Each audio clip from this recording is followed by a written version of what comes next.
빌립보서 1장 12절에서 18절까지 말씀입니다.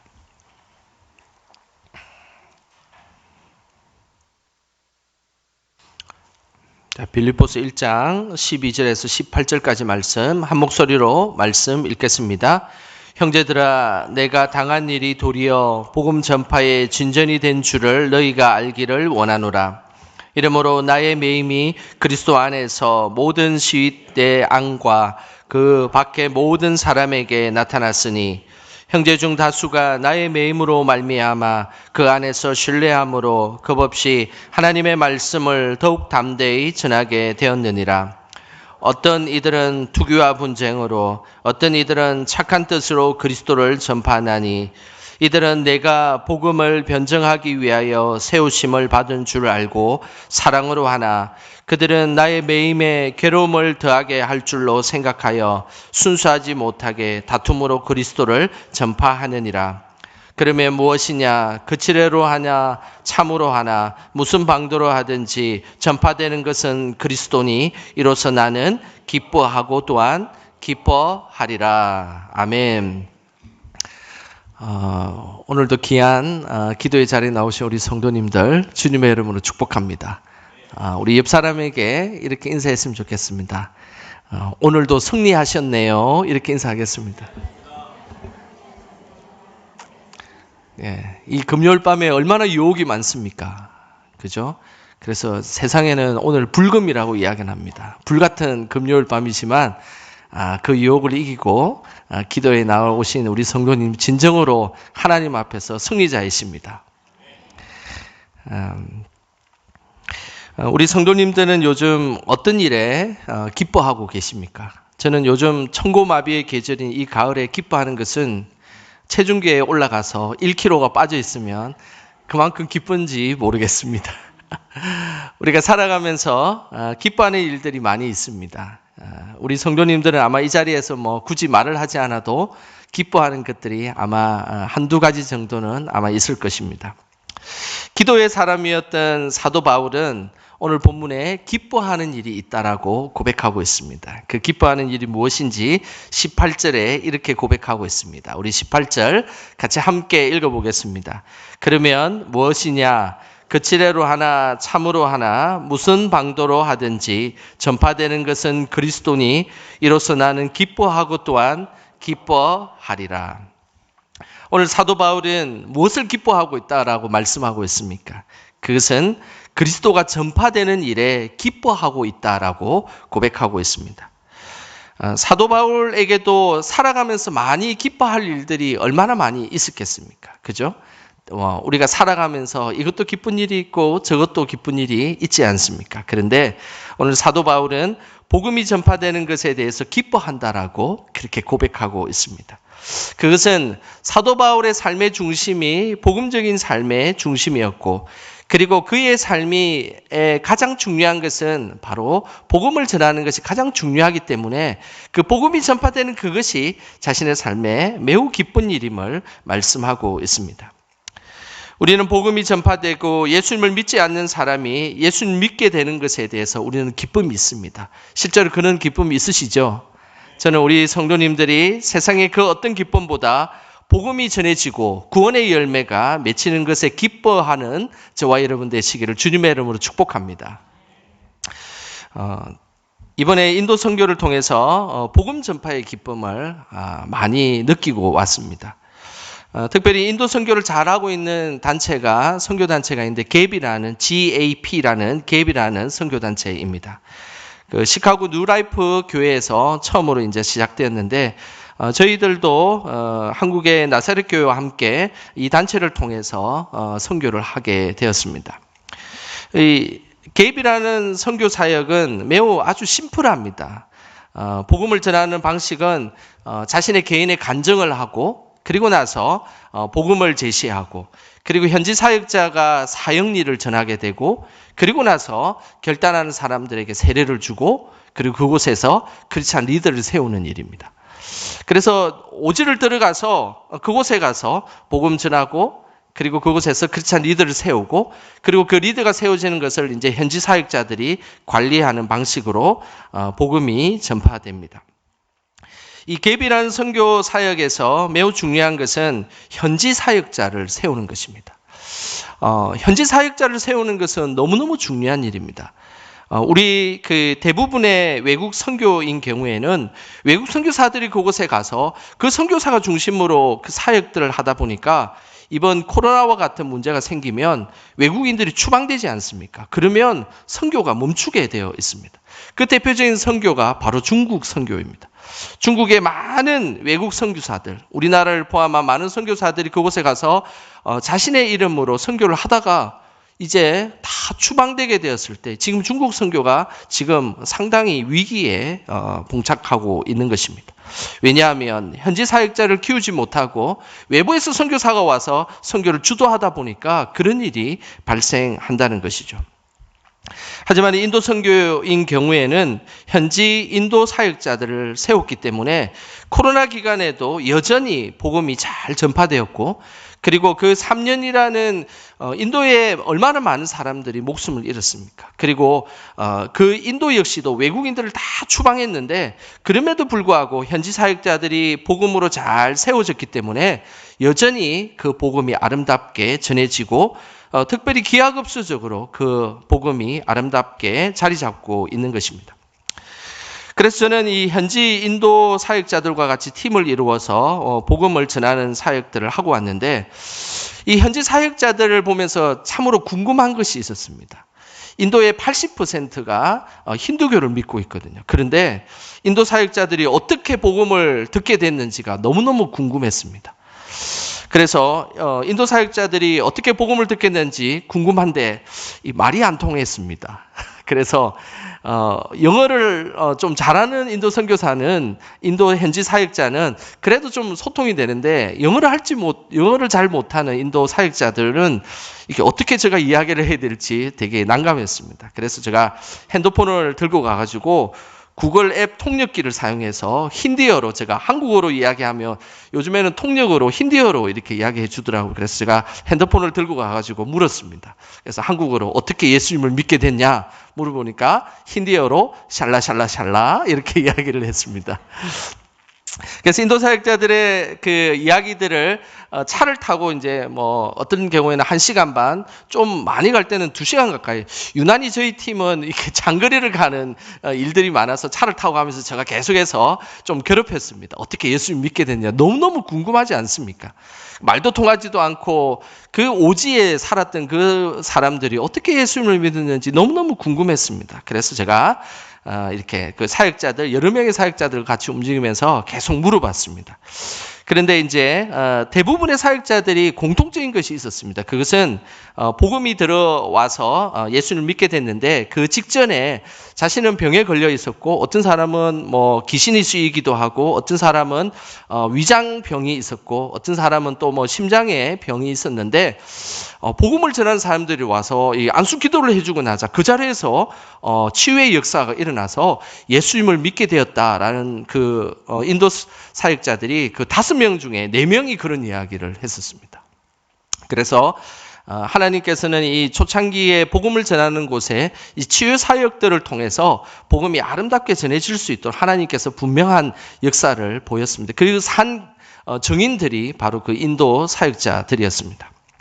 그런데 특별히 인도 사역자 중에서 사다라는 여인이 있었습니다.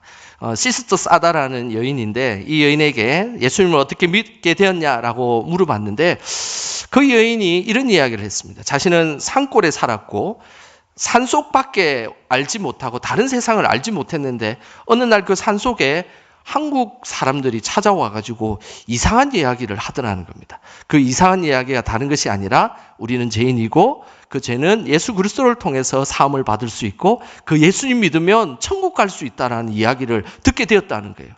어린 마음에 천국이라는 곳이 너무너무 가고 싶었는데 그곳에 갈 수 있게 되고, 그 예수님 믿으면 천국 갈 수 있겠구나라는 마음이, 그 어린 마음에 그 인도 사역자 사다라는 여인에게 생기게 된 겁니다. 그러면서 예수님을 믿게 되고 그리고 예수님 믿게 된 이후부터 많은 하나님의 돕는 손길을 통하여서 인도의 현지 사역자로 그렇게 성장하게 되었다라고 이야기를 하는 것이었습니다. 저는 그 치유 사역을 통해서 하나님이 역사한 것도 너무너무 아름답고, 그리고 그 역사에 대해서 정말로 하나님의 그 살아계심을 맛볼 수 있었지만, 저는 그 사다라는 여인의 이야기를 들으면서 그렇구나, 말도 통하지도 않고, 말이 얼마나 안 통하냐면 한국말로 하고, 그러면 영어를 하는 사람이 또 영어로 이야기하고, 영어로 이야기하면 힌디어로 하고, 힌디어로 하고 나면 또 현지 부족으로 통역을 해서 어떤 경우는 2명, 3명씩 이야기하고.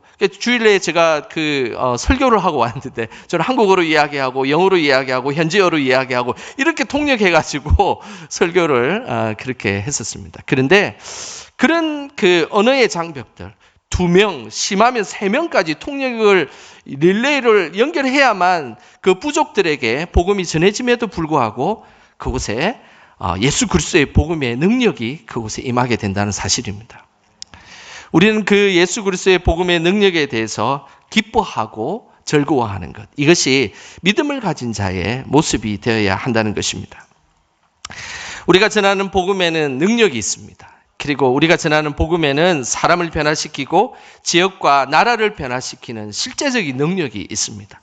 저는 우리 영광교회 성도님들이 다른 사람을 전도할 때 우리 교회 한번 오면 좋겠다라는 그 정도 수준의 전도하는 우리 성도님들이 아니라, 실제로 복음을 전하고 예수 그리스도를 소개하고 십자가를 통해서 우리는 구원받을 수 있다는 그 복음을 전하는 데까지 우리의 복음 전하는 모습이 더욱더 성숙되기를 주님의 이름으로 축복합니다. 복음만을 위해서 살았던 사도 바울은 복음이 전해지는 것에 기뻐했다라고 말씀하고 있습니다. 그런데 오늘 18절 끝부분에 보면 이런 표현이 있습니다. 나는 기뻐하고 또한 기뻐하리라 라는 말씀입니다. 기뻐하다는 말을 2번이나 반복하고 있어요. 성경에는 2번이나 반복하는 것은 실제 자신의 본 마음이고, 실제적인 의미를 표현할 때는 항상 2번을 반복하게 되었습니다. 그래서 예수님이 정말 중요한 이야기를 할 때는 진실로 너희에게 이르노니, 그렇게 이야기한 것처럼 사도 바울이 그냥 조금 기쁘면 기뻐하였다라고 표현하지만, 기뻐하고 기뻐하리라, 기뻐한다는 말을 2번이나 표현할 수 있는 것은 정말로 기뻐했다라는 그런 의미입니다. 오늘 사도 바울은 자신의 삶에 복음이 계속해서 전해지는 이것에 대해서 정말 마음의 중심을 다하여서 기뻐하였다라고 그렇게 고백하고 있는 것입니다. 이 2번의 기뻐한다는 말에는 이 각각 시제가 약간 다릅니다. 잘 보시면 첫 번째 기뻐하고는 현재 시제로 쓰여졌습니다. 그리고 2번째 기뻐하리라라는 것은 미래 시제로 쓰여졌습니다. 그 말은 하나님의 복음이 전해지는 것은 지금 현재도 기쁠 뿐만 아니라 앞으로 미래에도 그 복음이 전해지면 분명하게 기쁠 것이다 라는 믿음의 고백을 하고 있는 것입니다. 이것이 사도 바울의 모습입니다. 우리는 우리의 복음이 현재에도 전해질 뿐만 아니라 미래에도 전해질 것입니다. 2000년 전에 사도 바울이 기도하며 기뻐했던 그것은 다른 것이 아니었습니다. 복음이 전파되고 그 복음을 통해서 예수님을 알게 되는 것, 이것을 사도 바울은 너무너무 기뻐하였고, 그리고 아마 앞으로도 그 소식을 듣게 되면 미래에도 기뻐할 것이다 라고 고백하고 있는 것입니다. 사도 바울은 기뻐하고 있는데, 이 지금 사도 바울이 어떤 상황에 기뻐하고 있을까요? 지금 현재 사도 바울의 상황을 잘 알려주는 절이 13절에 나와 있습니다. 우리 13절 말씀 같이 한번 읽어보겠습니다. 이러므로 나의 매임이 그리스도 안에서 모든 시위대 안과 그 밖에 모든 사람에게 나타났으니, 오늘 이 매임과 시위대라는 단어를 잘 살펴보면 사도 바울의 현재의 상황을 잘 알려주고 있습니다. 그것은 사도 바울이 로마의 시위대 안에 있는 감옥에 갇혀 있다라는 표현입니다. 그래서 매임과 시위대라는 단어를 쓰고 있습니다. 사도 바울은 지금 현재 1차 로마 감옥에 갇혀 있는 상태입니다. 감옥에 갇혀 있으면 가만히 있으면 막 기쁜 마음이 샘솟을까요? 어떻게 될까요? 우울한 마음이 우리에게 찾아올까요? 기쁜 마음이 찾아올까요? 아마 기쁜 마음보다는 되게 우울한 마음이 찾아오지 않겠습니까? 지금까지 복음을 전하다가 이렇게 감옥에 갇혀서 이제 더 이상 복음을 못 전하게 되고, 그리고 또한 언제 죽을지 모르는 그 죽음이 우리를 기다리고 있기에 기뻐한다는 것은 참으로 어려운 일일 것입니다. 그런데 사도 바울은 오늘 이 감옥 속에서도 복음이 계속 전해지고 있다는 이 사실 하나만으로 기뻐하였다라고 말씀하고 있습니다. 당시 로마 교회에는 복음이 두 종류의 방식으로 전해지게 되었습니다. 첫 번째 방식의 복음 전해지는 모습이 14절에 나오는데, 우리 14절 말씀 같이 함께 읽어보겠습니다. 형제 중 다수가 나의 매임으로 말미암아 주 안에서 신뢰함으로 겁없이 하나님의 말씀을 더욱 담대히 전하게 되었느니라. 첫 번째 방식의 복음은 매우 긍정적이고 변함없이 복음이 전해지고 있다라는 것입니다. 그래서 사도 바울이 비록 감옥에 들어가 있지만은 성도들이 두려워하거나 겁내지 않고 변함없이 계속해서 복음을 전하고 있다라는 것입니다. 정말 훌륭한 성도들입니다. 자신이 지도하던 목회자가 감옥에 갇혔음에도 불구하고 전혀 위축되거나 겁을 내지 않고 오히려 더욱 담대하게 복음을 전하고 있다라는 것이, 이것이 로마 교회의 모습이었습니다. 더욱 담대히 복음을 전했다는 것은 사도 바울이 감옥에 갇히기 전보다 더 열심을 다해서 복음을 전했다는 것이죠. 얼마나 훌륭한 일입니까? 우리도 삶의 자리와 형편을 넘어서서 더욱더 열심히 하나님의 복음을 전하시기를 주님의 이름으로 소망합니다. 저는 올 한 해 우리 교회를 섬기면서 여러 가지 많은 기쁜 일이 있습니다. 그 중에서 새로운 프로그램을 시도하고 정착된 것, 이런 건 참으로 기쁜 일입니다. 그런데 저는 올 한 해 제일 기쁜 일은 우리 교회 새 가족들이 많이 오셔서 정착하고 있다는 사실입니다. 현재 조금만 있으면 오늘 제가 들은 이야기인데, 새 가족 게시판에 이제 더 이상 사진을 올릴 공간이 없어지고 있다는 소식을 오늘 제가 듣게 되었습니다. 참으로 너무 기쁜 일이죠. 그래서 제가 게시판에 게시할 데가 없으면 그냥 옆에다가 이쁘지 않아도 붙이면 된다라고 그렇게 이야기를 했습니다. 참으로 감사하고 기쁜 일입니다. 복음을 전하는 일, 그리고 복음을 알게 되는 일, 그리고 새로운 사람들이 와서 복음을 통하여서 교회에 정착하는 일, 이런 일들이 얼마나 기쁜 일입니까? 하나님이 기뻐하시는 일이며, 그리고 하나님께서 너무너무 감사하게 우리를 생각하는 일들입니다. 저는 우리 성도님들이 복음을 전하는 일에 더욱 열심을 내시기를 주님의 이름으로 소망합니다. 바울이 감옥에 있었지만 또 다른 방식의 복음이 전해졌습니다. 그 모습이 17절에 그 모습이 있습니다. 우리 17절 같이 한번 읽어보겠습니다. 그들은 나의 매임에 괴로움을 더하게 할 줄로 생각하여 순수하지 못하게 다툼으로 그리스도를 전파하느니라. 또 다른 복음이 전해지는 방식은 순수하지 못하게 다툼으로 그리스도가 전파되었다라고 이야기하고 있습니다. 그것은 자기 야망으로 복음이 전해졌다는 것입니다. 순수한 동기와 복음에 대한 열정으로 그리스도가 전파된 것이 아니라 자신의 욕심과 자기 야망으로 복음이 전파되고 있다는 것입니다. 자기 욕심과 자기 야망으로 복음이 전파된다는 것이 구체적으로 어떤 모습일까요? 그것은 17절 전반부에 보면 나옵니다. 그들은 나의 매임에 괴로움을 더하게 할 줄을 생각하여. 이것은 뭐냐면 사도 바울을 더 괴롭히기 위해서 복음을 전하고 있다는 겁니다. 이것을 달리 이야기하면 사도 바울보다 더 복음을 잘 전할 수 있다라는, 사도 바울을 복음의 경쟁자로 삼고 복음을 전하고 있다라는 것입니다. 오늘 이 본문의 내용을 조금 더 잘 이해할 수 있는 내용이 현대인의 성경에 나와 있는데, 우리 현대인의 성경 버전으로 17절을 제가 한 번 더 읽어드리도록 하겠습니다. 그러나 어떤 사람들은 순수한 동기로 그리스도를 전하지 않고 갇혀있는 나를 더욱 괴롭힐 생각으로 이기적인 야심에서 그리스도를 전하고 있습니다. 사도 바울을 경쟁자로 삼고 있다는 거예요. 사도 바울보다 내가 더 복음을 잘 전할 수 있다는 것이죠. 그래서 로마 교인들을 순수하게 복음을 전하는 무리도 있었지만, 사도 바울이 감옥에 갇히자 저 사도 바울보다 내가 더 복음을 더 잘 전할 수 있다라고 생각하면서 그런 이기적인 야심으로 그리스도를 전하고 있다라는 사실입니다. 그런데 이 소식을 사도 바울이 감옥에서 듣게 된 겁니다. 선한 동기로 예수 그리스도를 전하고 있는 무리, 그리고 자신을 경쟁자로 삼고 자신을 더 괴롭히기 위해서 이기적인 야심으로 그리스도를 전하고 있는 무리들. 그러면서 사도 바울은 곰곰이 생각했습니다. 그러면서 사도 바울은 그 감옥 속에서 오히려 이렇게 전하든 저렇게 전하든 예수 그리스도의 복음이 전해지는 것에 대해서 기뻐하리라라고 고백하고 있다는 것입니다. 오늘 그 고백이 이 18절의 고백입니다. 이 고백을 한 번 더 우리도 같이 한 번 더 읽어보겠습니다. 그러면 무엇이냐? 거칠애로 하나 참으로 하나 무슨 방도로 하든지 전파되는 것은 그리스도니 이로써 나는 기뻐하고 또한 기뻐하리라. 순수한 동기이든 자신의 야심으로 그리스도를 전하든 사도 바울에게는 그것은 별로 중요하지 않았습니다. 복음이 일단 전해지는 것이 더 중요하기 때문입니다. 그래서 사도 바울은 방법론적으로 조금 불필요하고 방법론적으로 조금 온전치 못해도 그러나 사도 바울은 별로 속상해하지 않았습니다. 자신을 경쟁자로 삼든 그렇지 않든 중요하지 않았습니다. 오로지 예수 그리스도만 잘 전해지게 된다면 그것으로 족하고 그것으로 기뻐할 수 있다라고 사도 바울은 고백하고 있는 것입니다. 살아가면서 우리의 기쁨은 어디에 있습니까? 저는 오늘 이 밤에 우리 모두가 생명을 살리고 복음을 전하는데 우리의 기쁨이 그곳에 있기를 주님의 이름으로 축원합니다.